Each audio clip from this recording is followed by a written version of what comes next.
जय हिंद दोस्तों, जय हिंद, जय भारत। आप सभी का एक बार फिर से हार्दिक स्वागत है आपके अपने YouTube चैनल में। साथियों, जैसा कि पहले से आपको अवगत है कि 23 अप्रैल को एक मीटिंग होनी थी और वो मेन उसमें एजेंडा है 8वां पे कमीशन। तो उसके अंदर जो हमारे JCM के लीडर हैं, सैनिक संगठनों के लीडर हैं, वो पहले से अपनी रणनीति तैयार करते हैं और फिर अपने जो भी है टर्म्स ऑफ रेफरेंस है वो भारत सरकार के सामने अपने एजेंडा रखते हैं। तो पहली मीटिंग 10 फरवरी को हुई थी, आज फाइनल मीटिंग है। इसके अंदर क्लियर हो जाएगा कि क्या क्या उन्होंने मांग रखी है और क्या क्या 8वें वेतन आयोग के लिए जो जरूरी टर्म्स ऑफ रेफरेंस है वो क्या क्या दिए गए हैं। तो सबसे पहले हम बात करेंगे कि जो मीटिंग है उसके एजेंडा क्या हैं और किसके बीच हो रही है। ये मीटिंग JCM के लीडर और वर्सेस भारत सरकार के बीच में हो रही है। तो सबसे पहले इस पे एजेंडा है 8 CPC और TOR पर बात होगी कि 8वें पे कमीशन की जो सदस्यों की नियुक्ति है वो कब तक होगी, क्या इसमें फिटमेंट फैक्टर रहेगा और कब तक इसकी जो कार्रवाई है वो शुरू हो जाएगी, कब तक ये कमेटी अपना काम शुरू कर देगी। अगला बात होगी इस पर जो एजेंडा अगला है फैमिली यूनिट को बढ़ाने की चर्चा।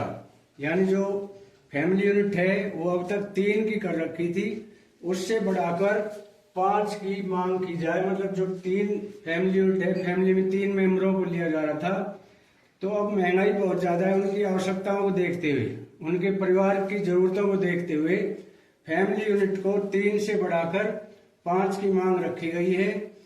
और वर्तमान जीवन स्तर और पोषण संबंधी आवश्यकताओं को पूरा करने वाले सम्मानजनक वेतन की आवश्यकता पर जोर। यानी जो भी परिवार की आवश्यकता है, बहुत ज्यादा महंगाई है, उसको मद्देनजर रखते हुए सम्मानजनक वेतन या पेंशन की आवश्यकता है जो उस पर जोर दिया जाए। उस पर जोर दिया गया है कि जिससे जो मध्यम वर्ग है वो अपना पालन पोषण आसानी से कर सके। अगला है OPS को बहाल करना।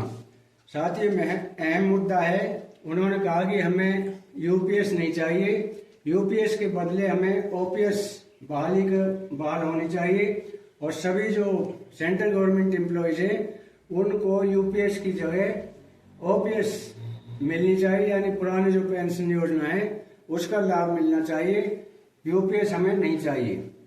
अगला है मेन मुद्दा जो है कम्यूटेशन पे। तो साथियों, कम्यूटेशन को उन्होंने बताया कि 15 साल हमारा कम्यूटेशन काटा जा रहा है, तो 15 साल बहुत ज्यादा हो जाता है और हमें जितना भी पैसा कम्यूटेशन मिलता है उसका जस्ट डबल देना होता है। क्योंकि आजकल जो रेट ऑफ इंटरेस्ट है वो सभी बैंकों ने 8, 8.5 कर दिए हैं, लेकिन हमारा जो कम्यूटेशन हम लेते हैं उसका लगभग 14.5% रेट ऑफ इंटरेस्ट है।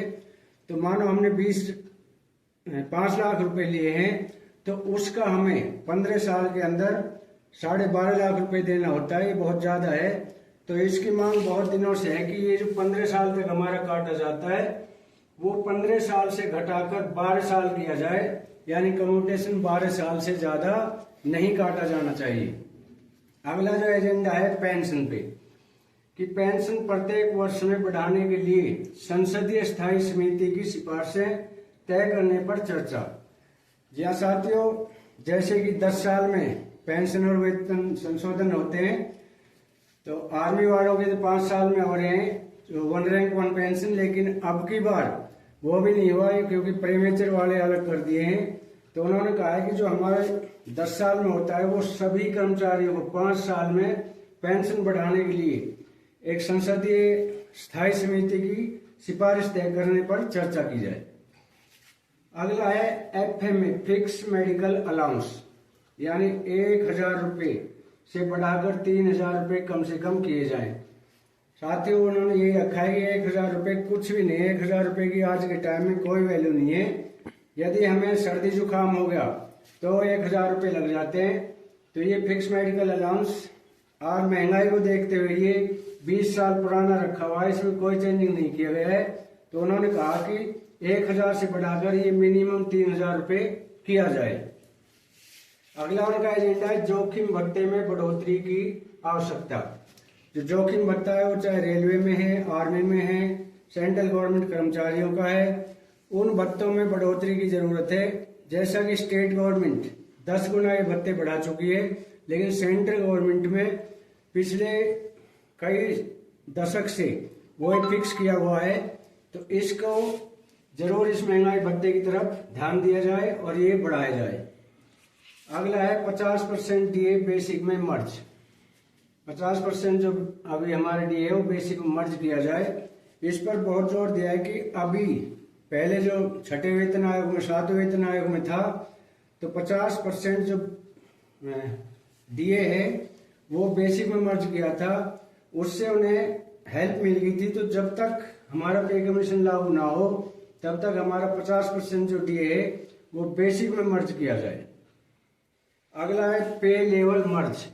उन्होंने कहा कि जो पे लेवल है वो मर्ज किए जाएं।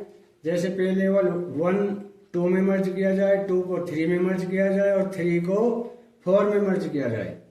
और सबसे अहम मुद्दा है फिटमेंट फैक्टर 2.86 की मांग।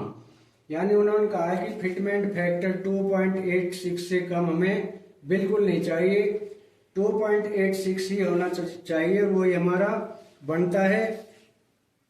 जैसा कि आप ये लेटर देख रहे हैं, तो इसमें मंत्रालय विशिष्ट मुद्दे, पहला है रेलवे कर्मचारी, जैसा कि आप लेटर में देख रहे हैं, रेलवे कर्मचारी तो जोखिम भत्ता समिति की सिफारिशों का कार्यान्वयन, आयकर के रनिंग भत्ते की छूट।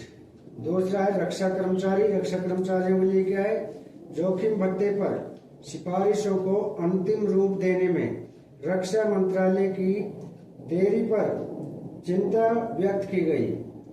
डी में आए हैं लंबित मुद्दे और अंतरिम राहत। कैडर समीक्षा, रक्षा विभाग से आग्रह किया गया है कि वह रक्षा क्षेत्र में अटेंडेंट स्टाफ के लिए लंबित कैडर समीक्षा प्रस्तावों पर इंटरनेट अनुपात संसाधनों को निपटाने के लिए सभी मंत्रालयों विभागों को निर्देश जारी करें।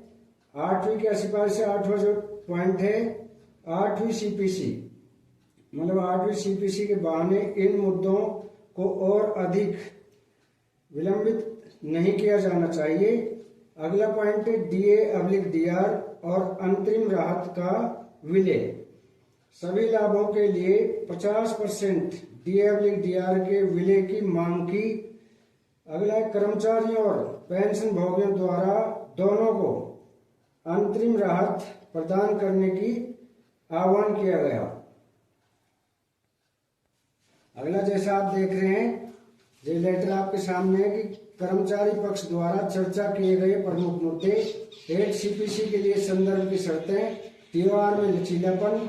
कर्मचारी पक्ष ने इस बात पर जोर दिया है कि उनका प्रस्तावित कार्य विवरण उचित है, क्योंकि वह 8वें वेतन आयोग को केंद्रीय सरकार के कर्मचारियों और पेंशन भोगियों के सामान्य मुद्दों के साथ साथ रेल मंत्रालय और रक्षा मंत्रालय के समक्ष विशिष्ट मुद्दों पर भी ध्यान देने की अनुमति देता है।